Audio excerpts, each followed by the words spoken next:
Professor Yunus সরকারের কূটনৈতিক তৎপরতায় বাংলাদেশের ওপর থেকে অতিরিক্ত শুল্ক স্থগিত করল ট্রাম্প প্রশাসন। আপাতত 90 দিনের জন্য বাংলাদেশের পণ্যে অতিরিক্ত শুল্ক প্রত্যাহার করেছেন প্রেসিডেন্ট ট্রাম্প। 10 এপ্রিল থেকে ট্রাম্প ঘোষিত অতিরিক্ত শুল্ক কার্যকরের কথা থাকলেও 9 এপ্রিল তা স্থগিতের ঘোষণা দেন যুক্তরাষ্ট্রের প্রেসিডেন্ট। প্রধান উপদেষ্টা যুক্তরাষ্ট্রের শুল্ক ইস্যুতে দেশটির প্রেসিডেন্ট ডোনাল্ড ট্রাম্পকে চিঠি দিয়েছিলেন। তাতে ডক্টর মোহাম্মদ ইউনূসও 3 মাসের জন্য বাংলাদেশের ওপর আরোপিত 37% শুল্ক প্রস্তাব স্থগিত রাখার আহ্বান জানিয়েছিলেন। অবশেষে সে আহ্বানে সাড়া দিলেন মার্কিন প্রেসিডেন্ট। একমাত্র ডক্টর ইউনূসই প্রেসিডেন্ট ট্রাম্পকে চিঠি লিখেছিলেন। কেবল সেই চিঠিতে 90 দিনের সময় উল্লেখ ছিল।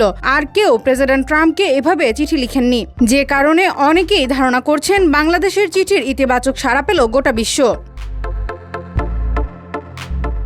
7 এপ্রিল মার্কিন প্রেসিডেন্ট বরাবর পাঠানো চিঠিতে প্রধান উপদেষ্টা যুক্তরাষ্ট্রের প্রতি আহ্বান জানিয়ে বলেছিলেন, বাংলাদেশকে সময় দেওয়া হোক যাতে আমদানি বাড়িয়ে ও শুল্ক কাঠামো সংস্কার করে একটি ভারসাম্যপূর্ণ বাণিজ্যিক সম্পর্ক গড়ে তোলা যায়। চিঠির শেষাংশে ডক্টর ইউনূস লেখেন, বাংলাদেশ থেকে রপ্তানি পণ্যে আরোপিত পাল্টা শুল্ক 3 মাসের জন্য স্থগিত রাখার বিষয়টি বিবেচনা করে দেখার অনুরোধ জানাচ্ছি।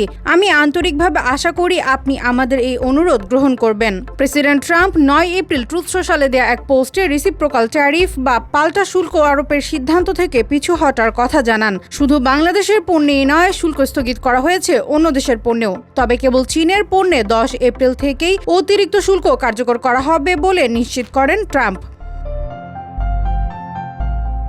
এদিকে ট্রাম্পের সিদ্ধান্ত নিয়ে যুক্তরাষ্ট্রের ট্রেজারি সেক্রেটারি স্কট বেসেন্ট বলেছেন, আমরা বিশ্বের সমস্ত দেশকে জানিয়েছিলাম পাল্টা ব্যবস্থা না নিলে তোমরা পুরস্কৃত হবে। সুতরাং যারা আলোচনায় আসতে চায় আমরা তাদের কথা শুনতে প্রস্তুত। বেসেন্টের মতে, ট্রাম্পের এই পদক্ষেপ ইঙ্গিত দেয় তিনি বাণিজ্যকে গুরুত্ব দেন এবং তিনি সৎভাবে আলোচনা করতে প্রস্তুত।